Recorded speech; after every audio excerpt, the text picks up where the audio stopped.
Late, by the way. Ladies late. and gentlemen, welcome to the Fintech Fridays show. I'm going to talk over Steve. What an insane start this is. Steve, how you doing? I mean, you were late. I was here waiting for you. You blew me off last night. No That's good. true. Yeah, Steve was early. I was early. Tevis is on vacation, and he's like, I'm going to be early too. Still early. Come on, man. I just ended a live stream. Had to do a quick little wee, and then I'm back. You know? So, refilled my water. So, you know, deal with it. Role model. Thank you. Tevis, how are you, buddy? Good. Doing well. Noticing a lack of glasses. Yeah, I don't have my mic. I don't have like my normal camera. I have like a chat over my face. It's just the whole day.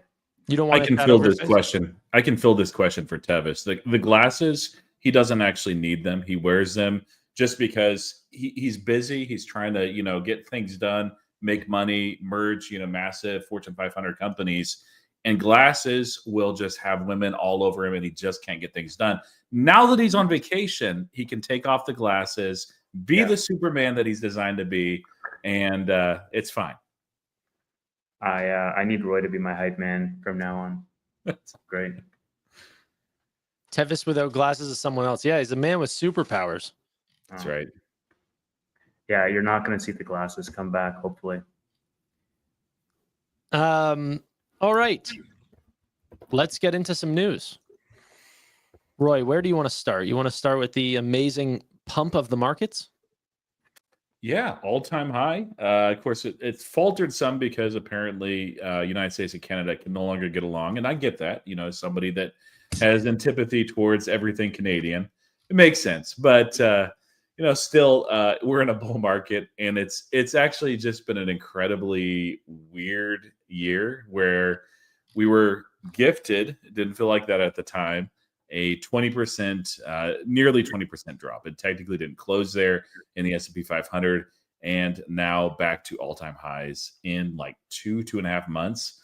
Kind of unreal. Now, I think that this tariff stuff, this trade stuff, probably gets resolved. It just, it's not uncommon, that it'll take a little bit off the market and just cause some things to consolidate for a bit. But man, what a last couple of months it's been. And SoFi is right there along with it. Yep, SoFi is passing and closing $17 today. I was getting worried there for a bit as it was falling with the markets. I think we dropped just below 17 today, but then climbed back up, which was nice. Did you guys see the news after the market closed? I know Steve did. He called me to celebrate.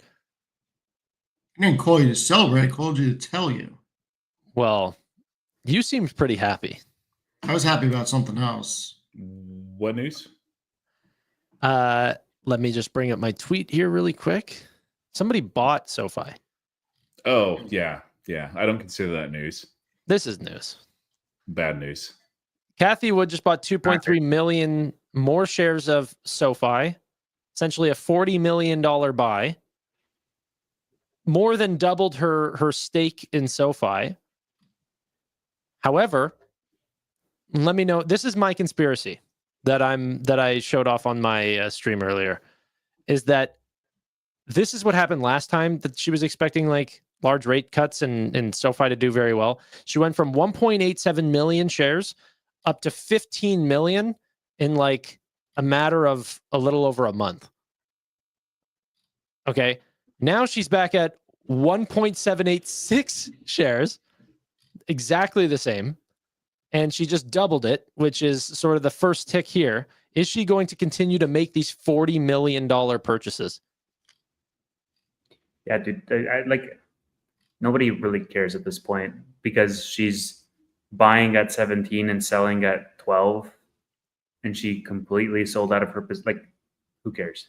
Yeah, but it's still more potential buyers that are bringing up the stock, and she could be holding it for a long term. It's not she exactly like that's what I don't trust is I don't trust that she will be holding it for a long term because she's broken that trust. Yeah. Yeah, She's a trader, not a long-term investor, which is fine. But I mean, that's just the way it is. She's not doing a very good job of it. No, like the one thing that she's been successful on consistently is Tesla, trading it back and forth, but just miss after miss. I know that she'll probably outperform the S&P 500, but like I don't know. This isn't 2021 or 2022. I think you're right, Tanner. Usually, when there's something that she buys this aggressively, it does indicate future buying. This is just the first of many. Likewise, when there's a massive sell, that indicates probably they're getting out of that position as well. So I think 2 days ago, she bought more PayPal, but it wasn't a meaningful buy. It's just a small thing. That doesn't necessarily mean anything that's coming, but this size of buy, yeah, it could be, which is nice. Like it just, I think most of us in the market are like, oh, Kathy can do what she wants. It's cool. Hopefully it's that way also with Chamath and SPACs. NFTs are apparently back. Like there's a lot of weird like 2021 vibes right now. not just NFTs. I mean, we're not just getting NFTs here. We're getting bundled NFT ETFs. Like, what the heck? Like, just craziness. Honestly, I'm surprised, truly, and I don't even know, maybe this is a thing, but I'm surprised that we're getting a NFT ETF before we're getting a Pokemon ETF. Isn't that weird? It is weird, actually. Yeah, you would think Pokemon would be one of those things where that would actually be something people would enjoy. Now, at the time we didn't know each other back in the NFT days.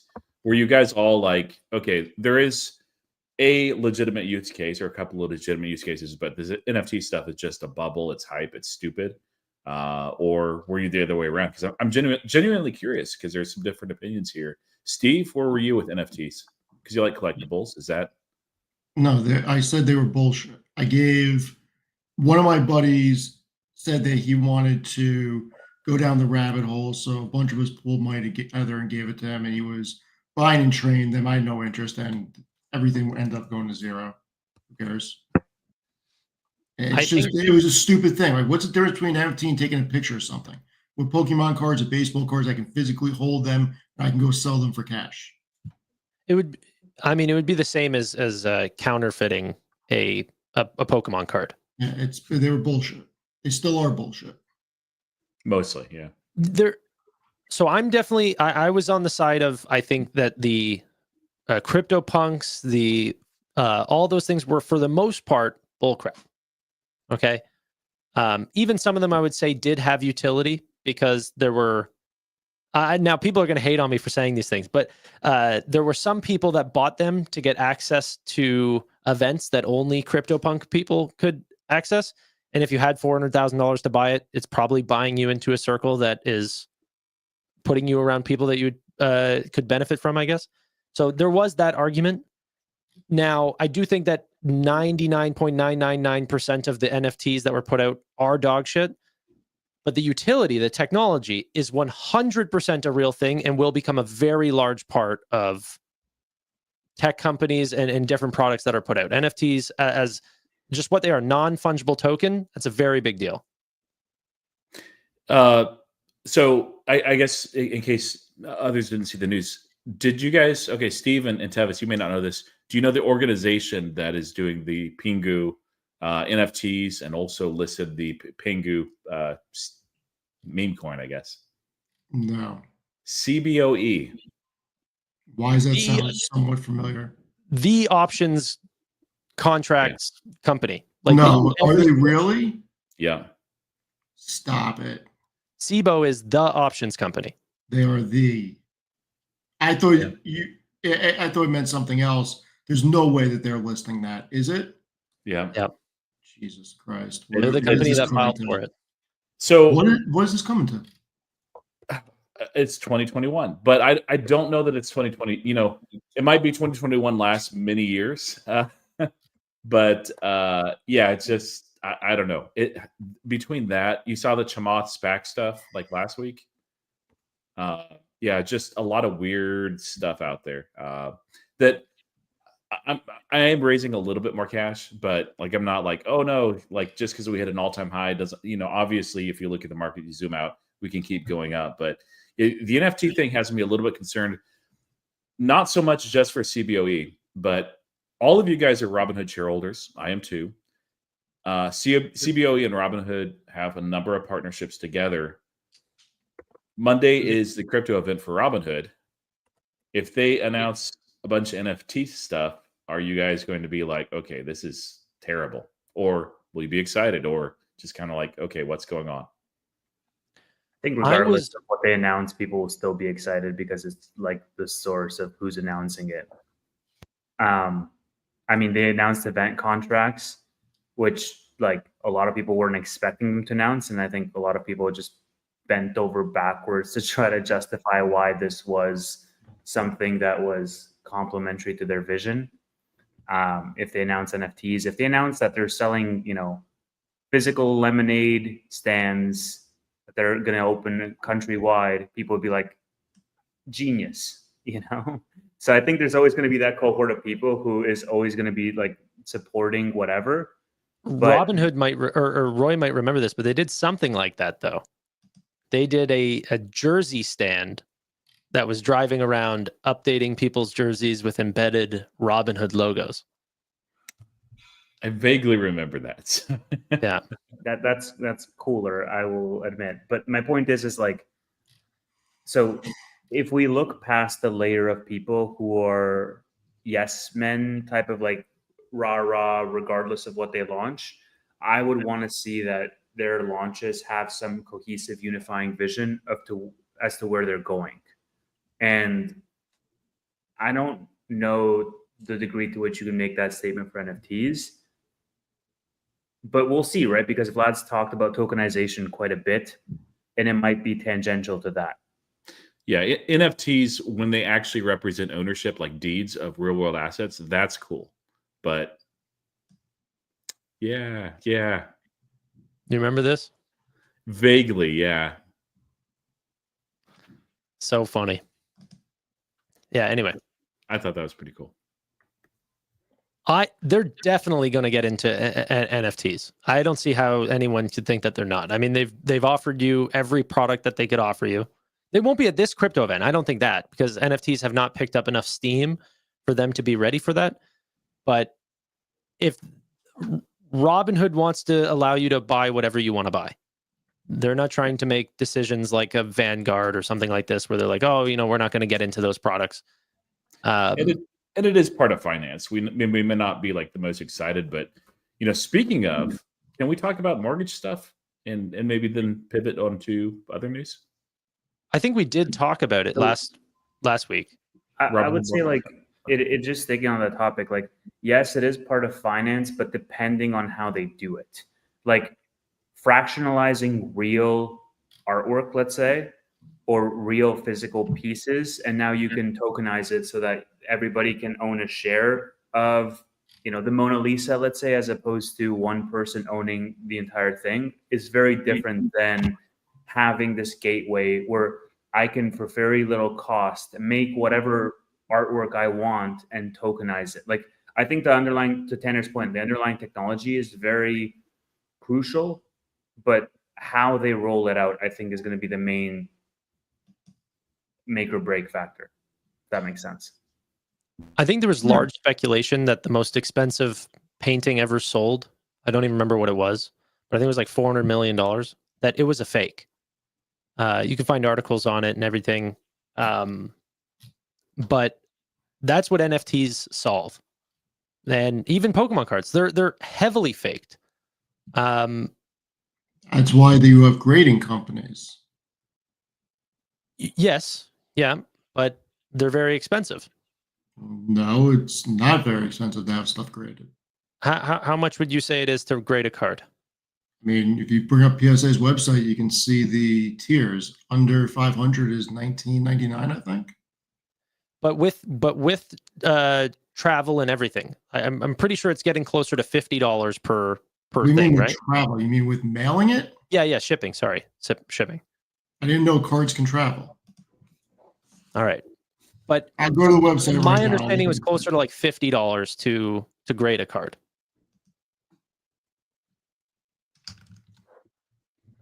And if that's the case, that is expensive. It's not.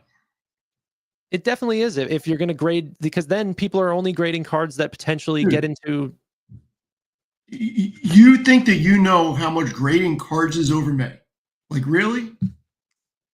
No, it's not. Even if it was $20 is too expensive. I'm saying NFTs are as cheap It's as really ever. not. I mean, these are the tiers.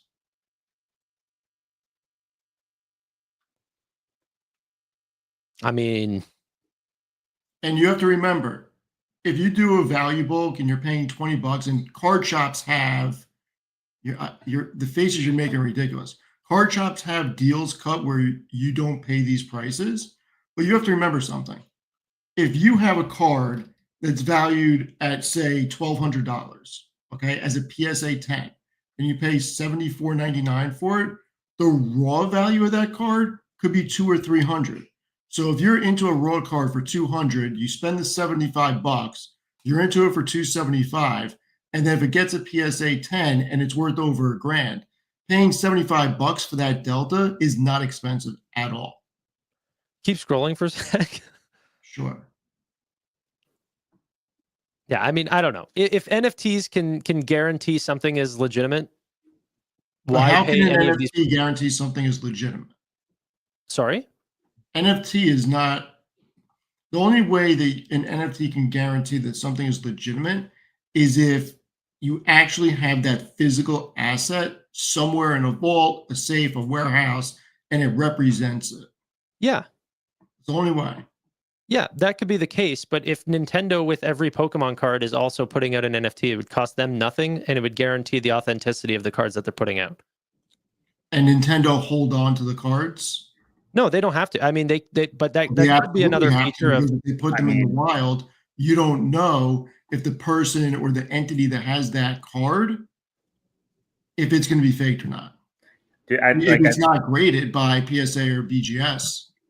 So I think the harmonious thing is in the gaming industry here with the merge of software and crypto with NFTs. And I think Nintendo has the biggest IP like mountain treasure trove that they're sitting on, because all of a sudden you can see a new Pokemon game come out where if I'm walking, in the tall grass or whatever, and I see a rare Pokemon, that could be like the rarity could correspond to NFTs. And so you could have this trading card layer on top of the actual game that you're playing.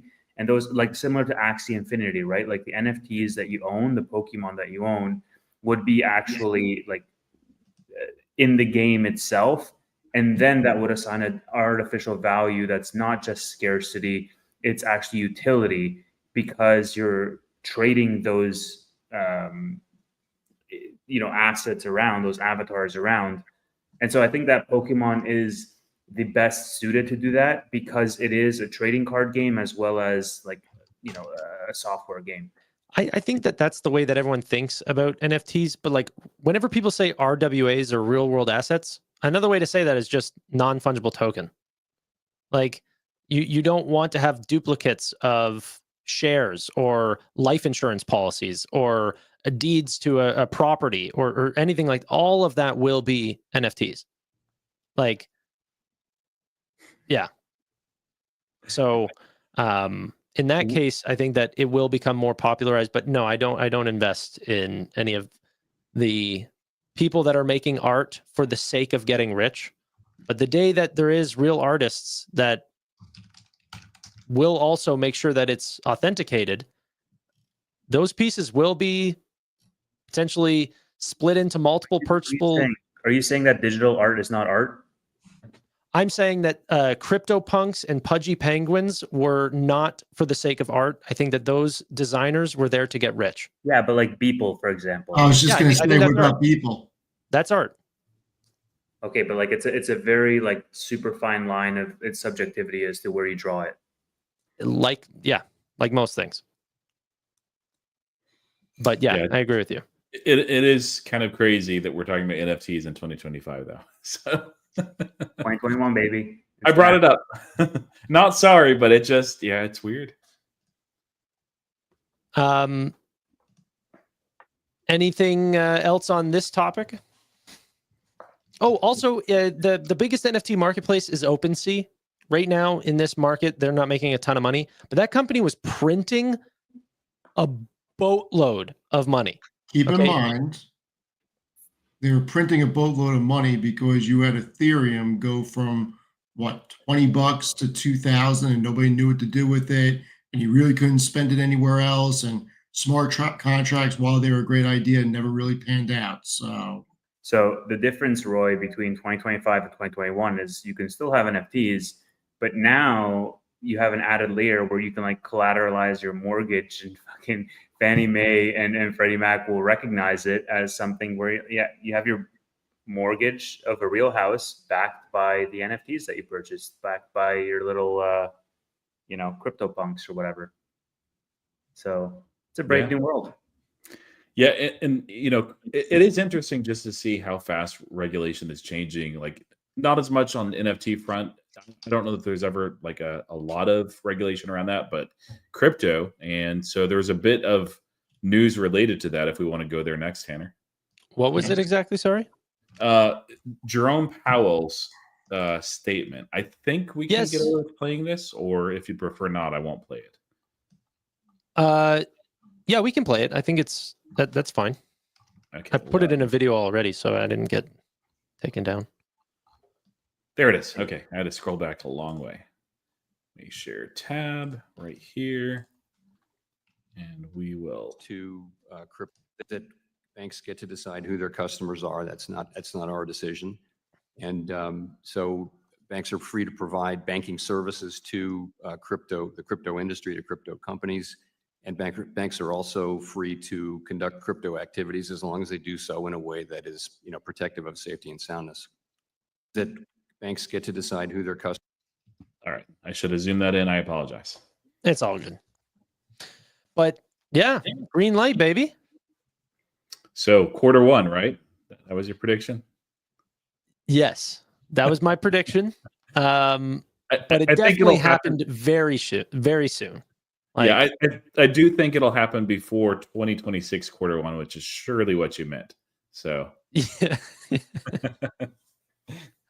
Appreciate the save there. Yeah. Well, so Noda had comments on this too, and it sounds like that we know that the Invest platform is going to be the first thing to relaunch.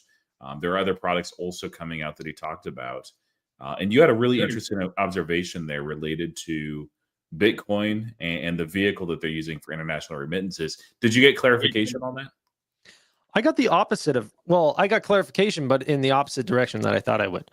I had a lot of crypto, quote unquote, experts, but people that are closer in that field than I am, that said, actually, there is a lot of businesses trying to do this on Bitcoin, and that it can be done, and that it could definitely be the way that SoFi is doing it. However, whenever they made comments about stablecoin, it just confuses things to me. I don't know.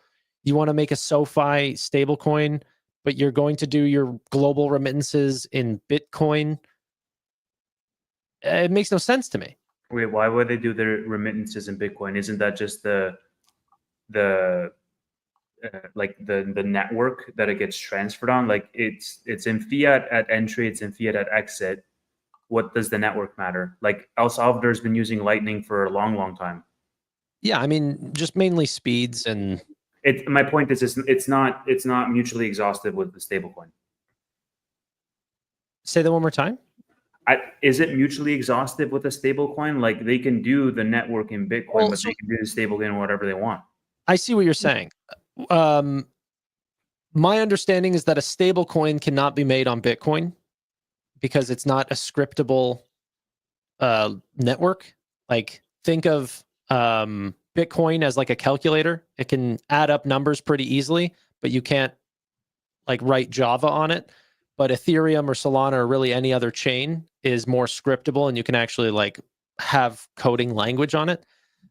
So my understanding is that it could still be used, like the Lightning Network can still be used on Bitcoin, but it would be transacting in Bitcoin, like ticker symbol BTC. So my problem with that was that you can still make a stable coin on the Bitcoin blockchain. You just have to do like a side chain or like a layer 2 solution or something like that. Is there an example of that though? Like the Liquid network,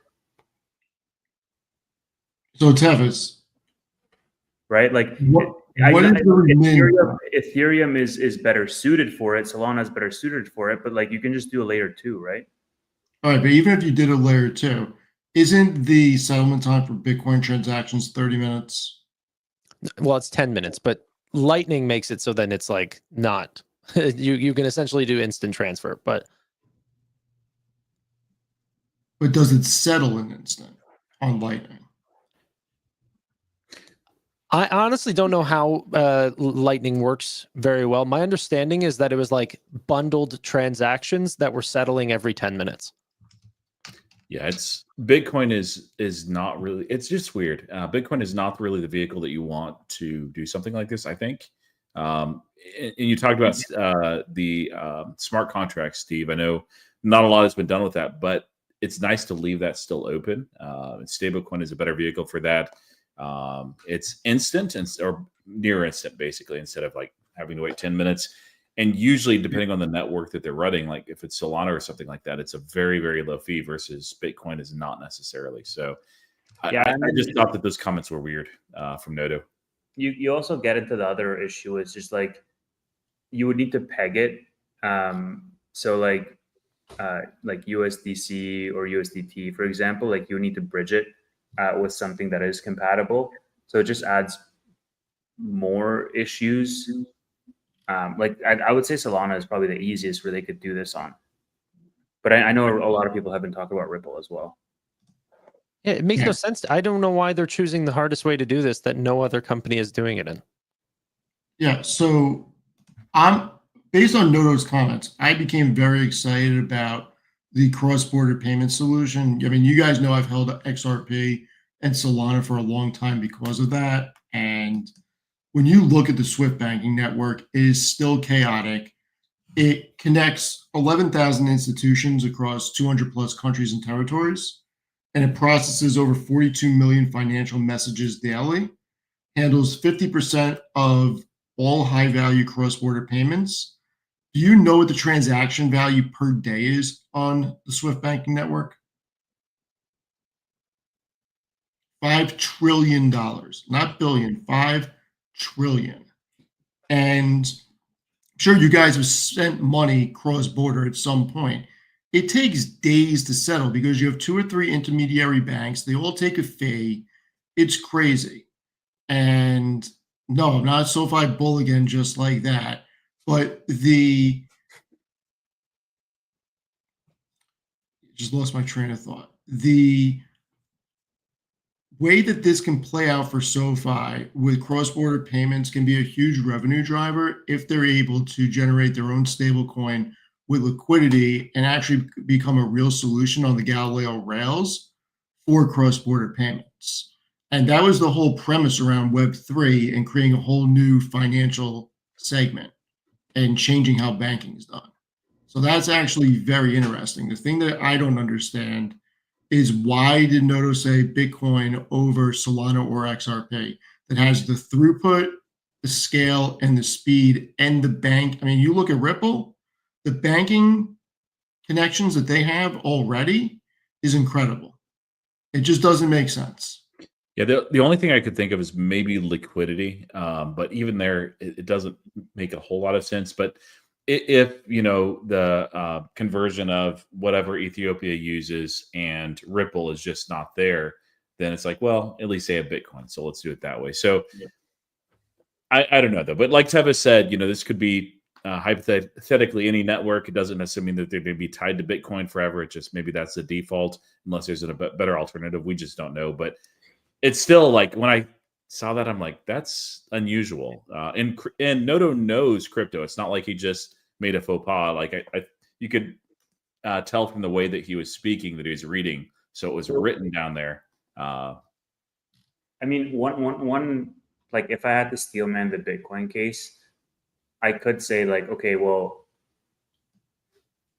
they would be trying to make some type of scalable infrastructure that everything can convert into. Because like if you're going to have to peg it anyways, and you have to have some type of conversion mechanism, then all of a sudden, like you can have Galileo be this like central infrastructure provider, and the stable coin, you can convert it to whatever, you know, fiat you want, whatever other stable coins you want through like I would imagine it's harder from like if you deeply embedded in Solana or deeply embedded in Ethereum, but if you stay somewhat, you know, neutral on the technical side, it might lead to more adoption across the entire ecosystem. I'm just spitballing, but like that's where my mind would probably go. So do you guys think that this is the reason why SoFi is running? Is it in sympathy with banks and some of the banking news? Is it rate cuts, which, you know, are a lot higher than they were You last already week? know. You already know he had it prepped. It's rate cuts, baby. It's Not rate to cuts mention- and market multiples expanding. A Yeah. lot of people think that the financials are going to kill it in Q2 earnings, and they start in 2 weeks. Yeah. Well, like the great thing is, I think, you know, things will be a lot better than expected in quarter two. Analysts, at least the tickers that I've been looking at, have tended to increase their price targets, not price targets, but analyst expectations relating to earnings. And you also had the phenomenon of a lot of companies in quarter one that just said, you know, we're not going to issue guidance, or we're going to keep it the same, even though we don't need to. And so you're going to get perhaps, as long as this weird Canada USA thing, which it's important, but as long as that doesn't cloud the water and murky it too much, I think that you're going to see a lot of guidance raised quite dramatically. And at least recently, the guidance has been more important than any other factor in earnings. So it could be quite a season. I'm not going to play any earnings events specifically, other than just buy companies that get dumped that shouldn't have gotten dumped, and hold companies that are good. And be sad when SoFi goes back to 11. There was another before we go to more price action stuff. Like, actually, well, no, let's stick on that, and then I'll transition. Do you guys think? I think just to respond on that, Tanner, I think the Genius Act as well, and the potential of that going through has led to SoFi catching a bid, right? Because of this news being so recent, you've seen a lot of stocks move on the back of this, like Visa, MasterCard moving down. You're seeing, you know, other names moving up as a result of the, you know, the stablecoin news. Clearly, the market thinks that it's going to be large, and I think SoFi, with the news this week, I mean, it was up what both days preceding that or following that news. I think the market is taking it seriously, and it's assigning a high probability that this thing's going to go through, and SoFi is going to have a part in it. So it could also be a portion of that as well.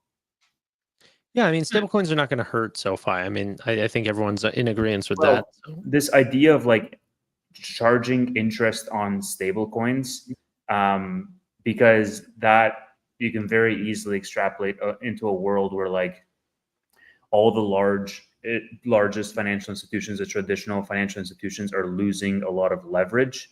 And if Galileo is going to be the central player from an infrastructure perspective, and will allow SoFi and other fintechs to be able to, you know, have a stable coin that they can charge interest on, or provide some more of those end benefits to the end consumer, like that's also very exciting, right? And so, like, That's not the case right now. I know it's not the case right now, but I'm just extrapolating outwards, right? Based on what Noda was saying on Kramer this week, right? He was saying there's obviously an opportunity there that they want to explore, and it's very clear that they want to go into crypto in into the blockchain, I should say, into a much deeper way. And so, like, but it's quite the opposite. It's not charging interest. It would be offering interest. Like SoFi is going to make. It's better for the end consumer. They Yes. get Yield is the word you're looking for. That right now banks are prevented from enjoying that. Maybe that'll change through regulation, but right now it's not. Noda talked a long time about that.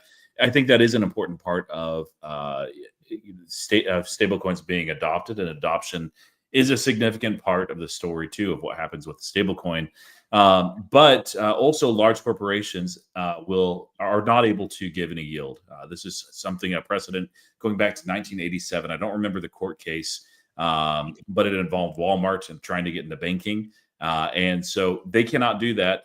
Now, I think that banks might have that changed at some point, but I still don't see like Walmart and Amazon being able to offer yield on their own personal stablecoins. But do you know who can?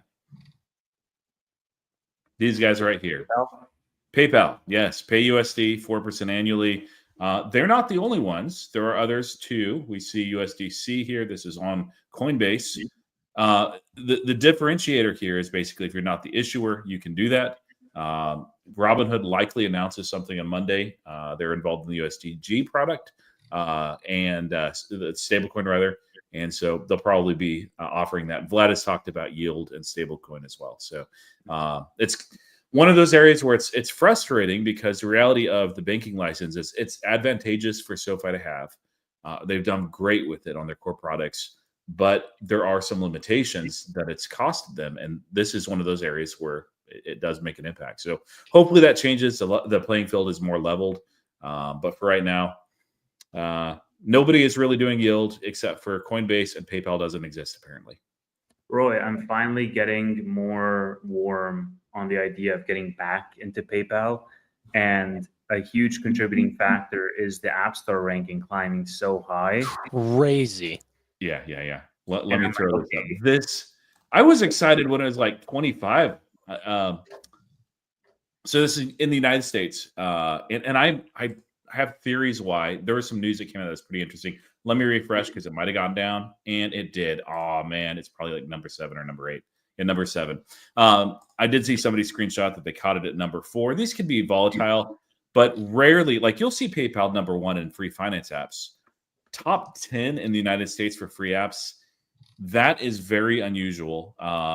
Very, very unusual. So, bro, wait, go back, bring that back up. All right.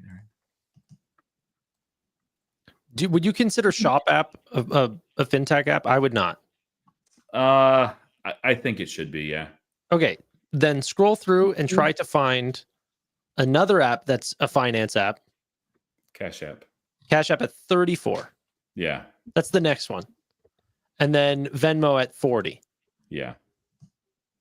Like, I don't know what's going on with PayPal, but it's breaking out. Yeah. So there was interesting news this week, and you guys are in Canada. You may not, follow it and know like NCAA and college sports here in the United States. Are you a college sports guy, Steve? Yep. Okay. Big 10 and Big 12. Care about them at all, or not really? I mean, you know what I care about. Yeah, I do. Why would that bring up the total? No, the Big East. So there are these massive conferences under the NCAA that play all sorts of different sports. Football, of course, is the most significant, but plenty of them do very, very well. There was a ruling that came out in 2021, I believe, that allowed NCAA college athletes to get sponsorship deals for the first time. And there was further there was further legal proceedings that led up to a culmination that earlier this month, I think it was on the 5th or 6th, that they said, hey, college campuses can now share up to $20.1 million with their student athletes. So instead of just allowing only the sponsorships, these colleges that are, if they're small, they don't get a whole lot. But if they're massive, in Big 10 and Big 12, it's right there. By the way, more than 22 college campuses. I believe it's 36 or 38. They allowed these to expand a while ago. This has, I looked it up earlier.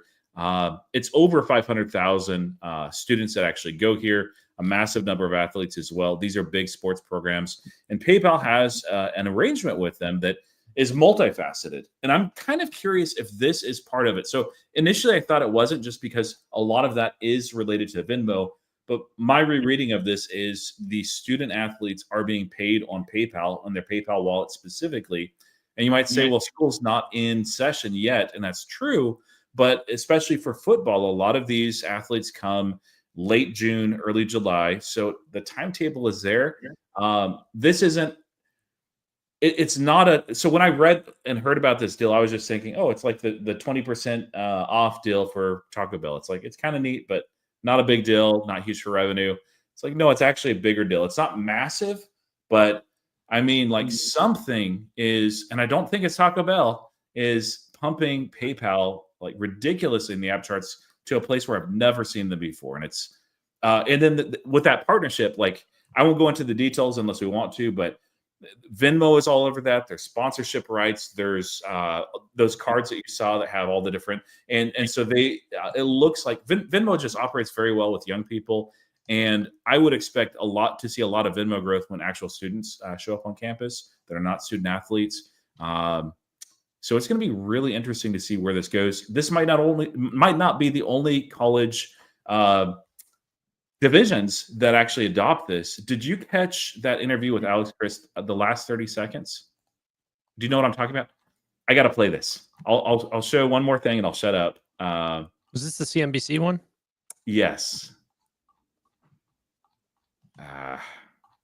Oh, I know what you're talking about. It was Brad Gerstner?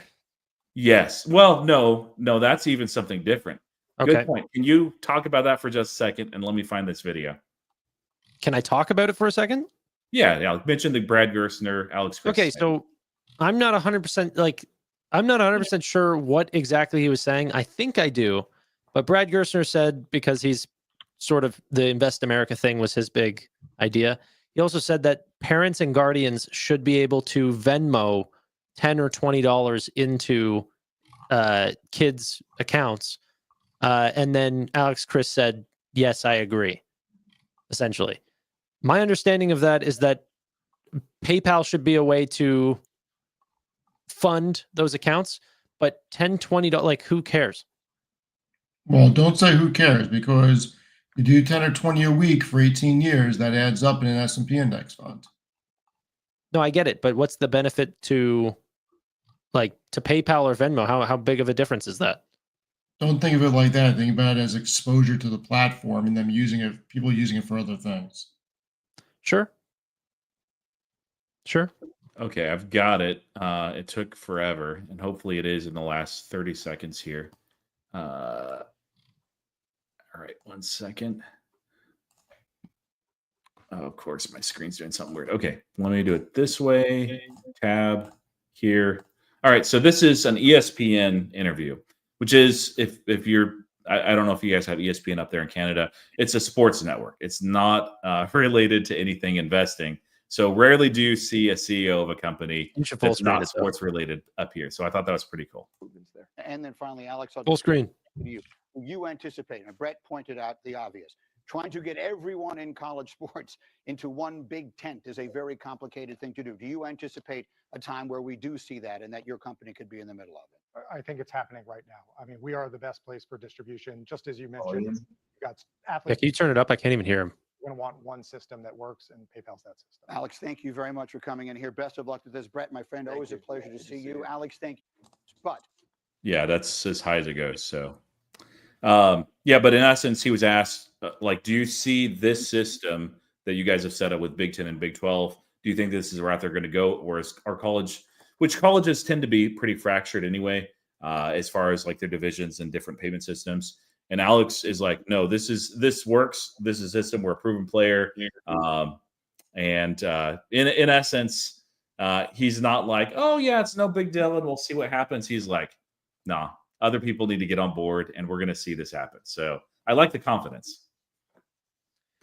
I mean, honestly, PayPal is putting up a lot of W's, but I just don't know where they're losing, because clearly they're doing more than 5% a year in new volume. I'm wondering where they're losing that is subtracting from them growing more year over year on a top line basis. No, Braintree is part of that, but yeah. The strong international, or the strong dollar has hurt. But yeah, there's been some other areas where they are losing a little bit. So it's fair enough. Yeah, okay. That's fair. Any other topics that you guys want to cover, or do we want to talk about SoFi price prediction and why Steven will be wrong? We could do price prediction and talk about price action. It would be good also probably to touch on Tesla a little bit, even though it's not fintech. Tesla to zero. Tesla to zero. He doesn't believe that. No, but I do believe it's going to 120 or so. It might. I'd love it. I'd add a lot. Were you guys fans of the? Well, Roy, I heard your opinions. How did you guys think about the robotaxi launch? Tevis? I think the more interesting thing was what Elon tweeted today around how they had cars just straight up drive themselves to their customers with nobody in the passenger seat. Because the robotaxi was a closed fence, like geo-fenced event with a person in the passenger seat. And I didn't hear that there was no person in the passenger seat for the thing. Look at his tweet, dude, from today. Yeah. Okay, but whenever they arrived at the guy's house, there was like 7 people there. They followed him. I've got it right here.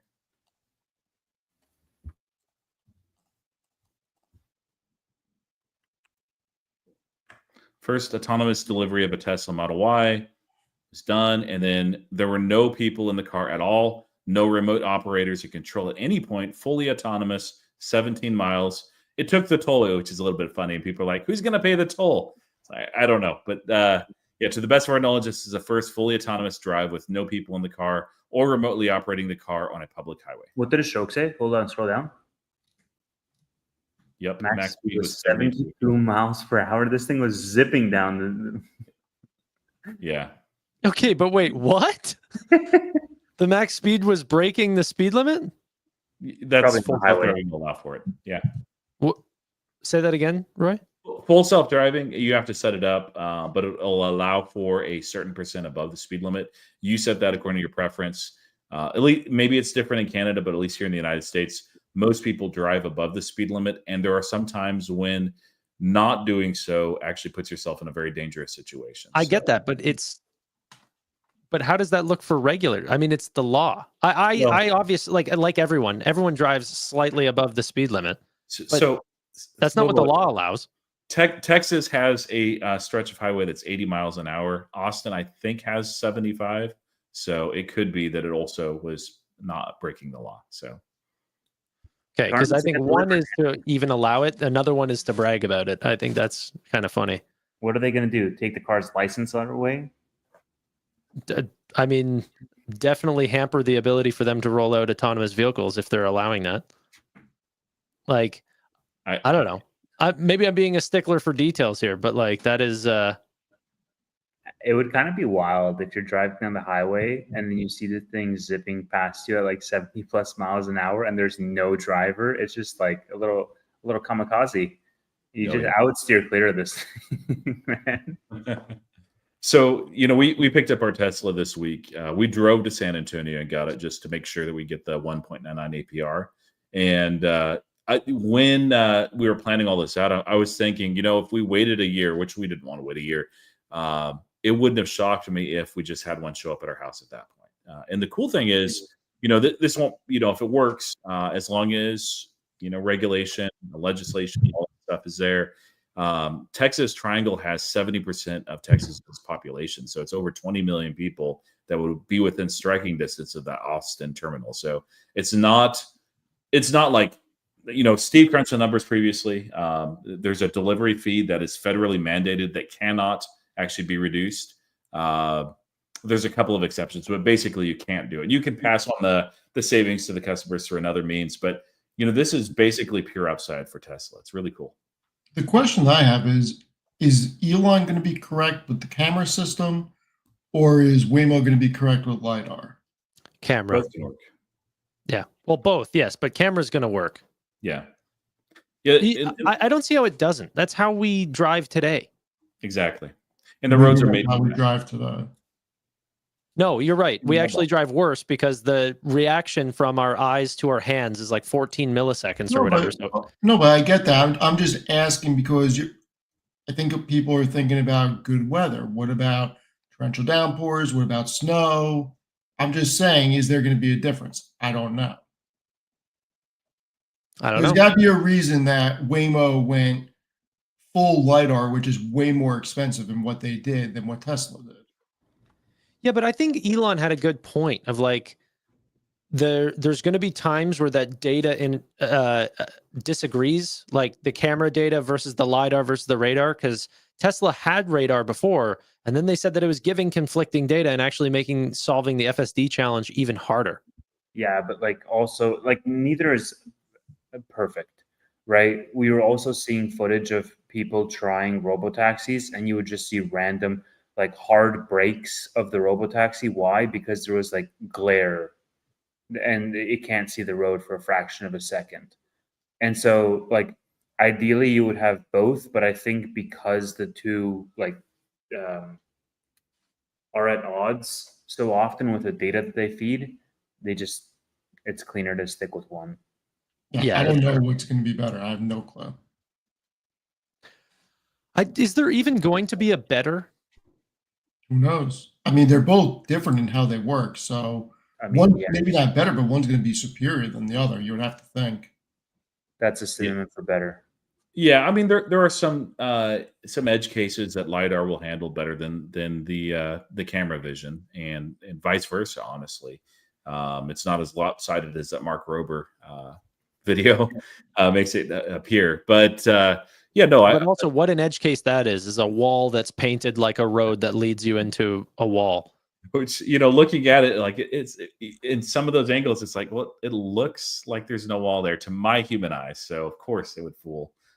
Just silly test. But did this? So what I thought was most exciting about this is we've had two events now, and we can argue over the robotaxis or not, but where the timeline actually was kept.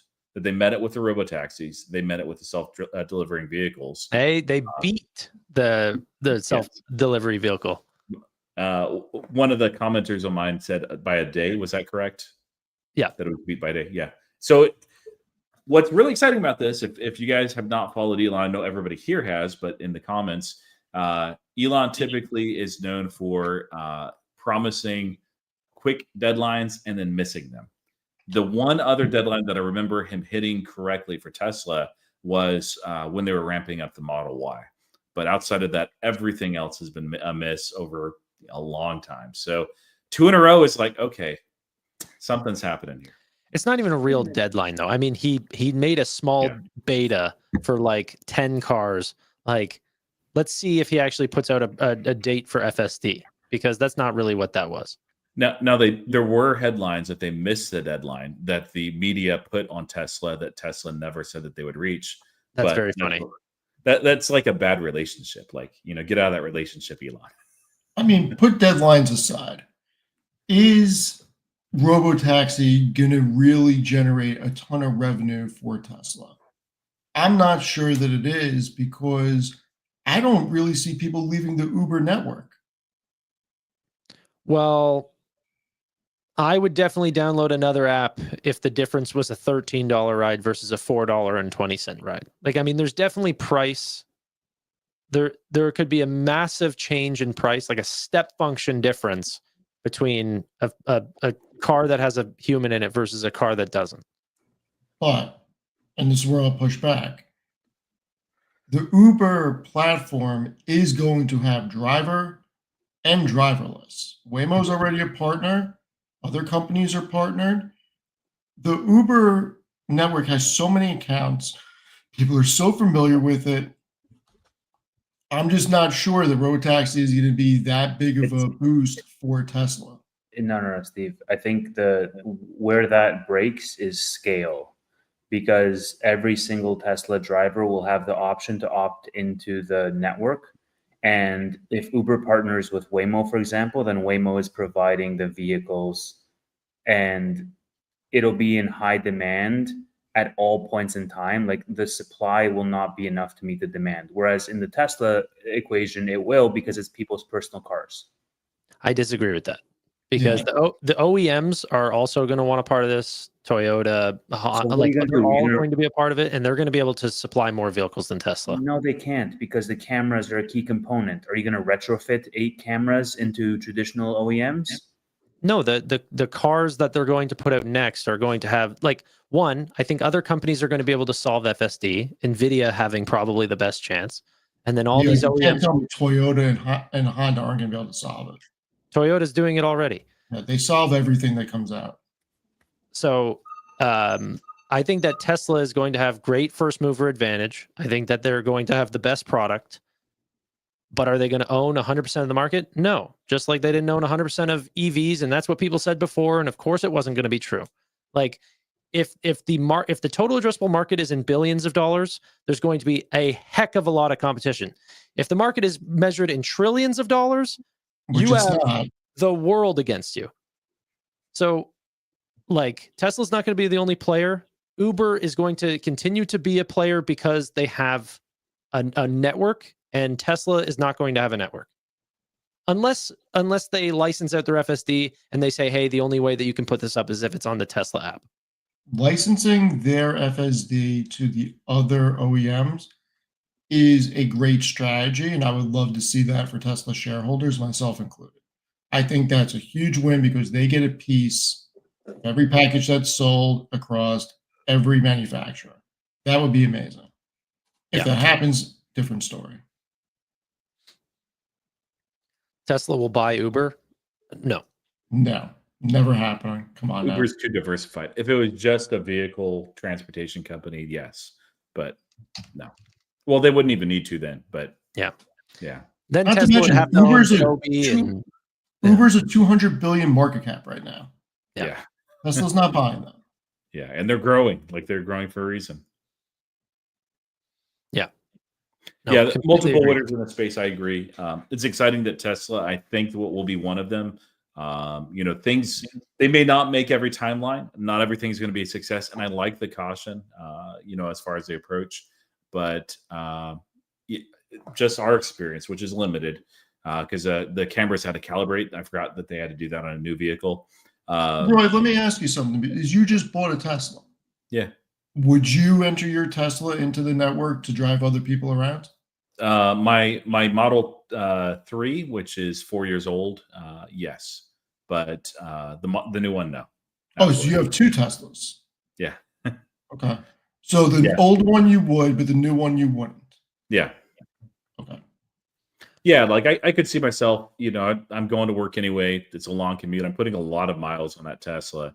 And, while I'm there at work, if I don't need the vehicle that day, I'm like, okay, go out, give a couple of rides, come back. Why not? Versus like our brand new vehicle. Well, A, that's my wife's car, so she would kill me. And I like to live, so no thank you.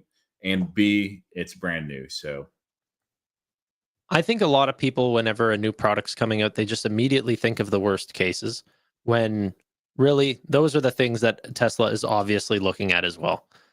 If it's anything like Airbnb, which is the reference that he's made multiple times about what this would be like, you get to see who's going to get in your car before you accept them or not.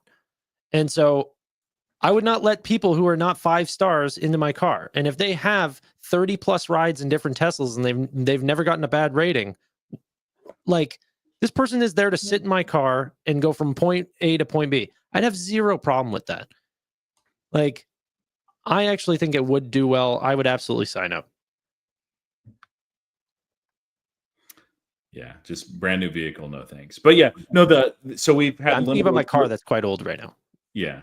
So we have limited experience with full self-driving on hardware stack 4. We tried it on our 22, which is hardware stack 3, 12.3.6.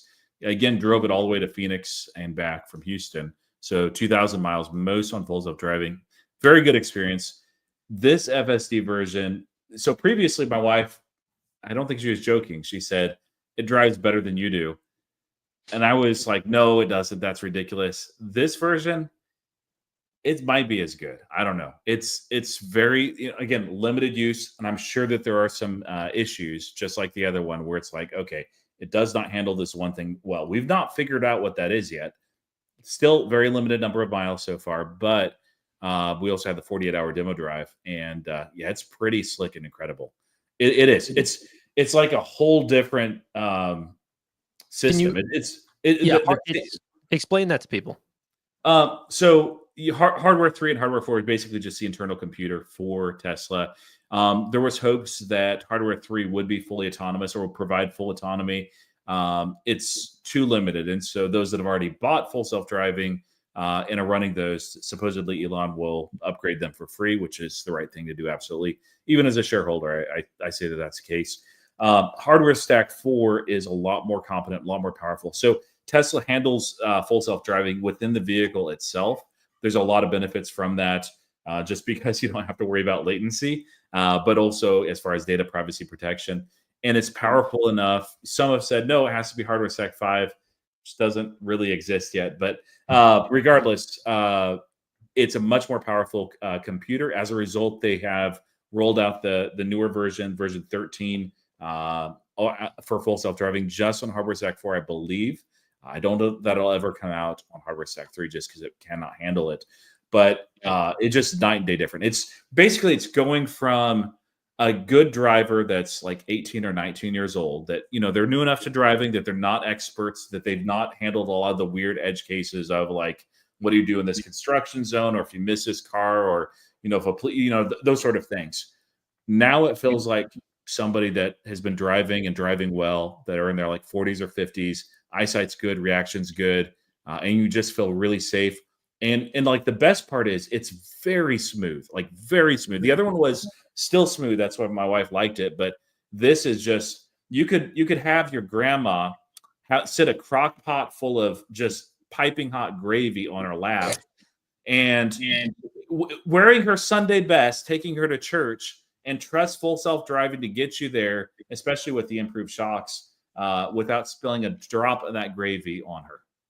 I wouldn't go that far. We all saw the video of the robo-taxi thing and it jerking around in the middle of the intersection. That was weird. Yeah, I've not seen anything like that before. But again, limited experience on hardware stack 4, but it's very smooth. Granny, it wouldn't have made it in the other one. She'd be suing, just like that lady that had hot coffee spilled on her from McDonald's. So, Tevis with the boot and rally. Welcome back. Yeah, I don't know what's going on here. Oh, that's why you left. Little fire alarm in your place. Yeah. What was the question? Tesla's though? No, I thought you were boot and rallying, but you were running from a fiery building. Yeah. No, I'm not running from a fiery building. I'm still here in spite of a fiery building. You're going down with the ship. That's exactly. Don't die, Tevis. Yeah. Unless you have anything else to say on Tesla, why don't we wrap on SoFi price action right quick? Sure. Why is Steven wrong? Is this a bank? Why is Kathy Wood buying a bank? That seems weird. It's a bank. Makes 90% of its revenue and 100% of its profit from or 96% of its profit from financial services.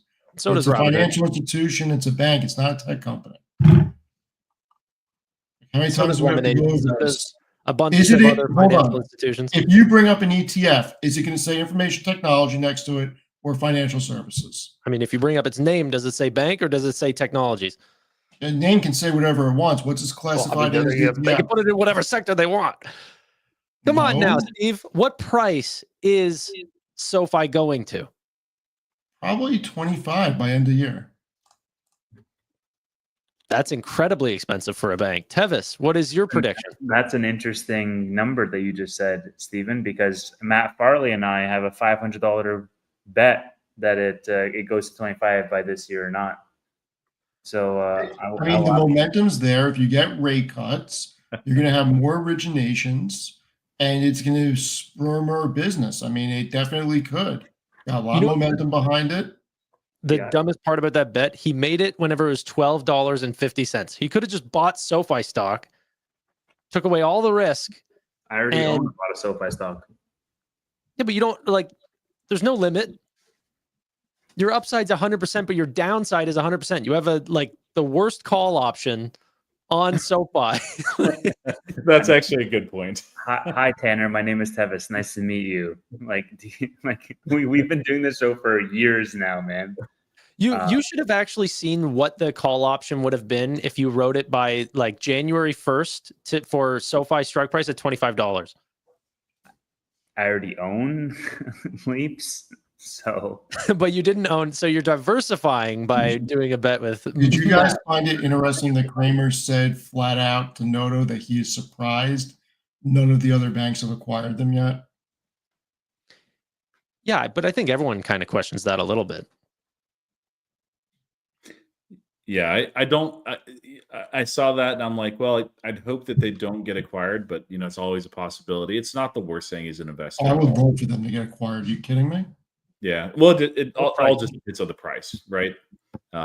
So you know, Look, it's a 17 billion market cap right now. If they got acquired for 30 billion, oh yeah, I'd be I happy. wouldn't be mad. No, that'd be great. Yeah, if it gets acquired for 22, I'd be not too happy. But I don't think it would. Yeah, I don't think so either. But yeah, him saying that I don't think means that there's an acquisition in the works or even talks necessarily. There may be some that have reached out and just to inquire to see if SoFi would be open to that. But yeah, it is interesting though that nothing has, like, I don't know. But those are big banks, man. They don't like. I think what JP Morgan wants is a failing bank that they can acquire their assets, not an expensive one that's asking for a premium.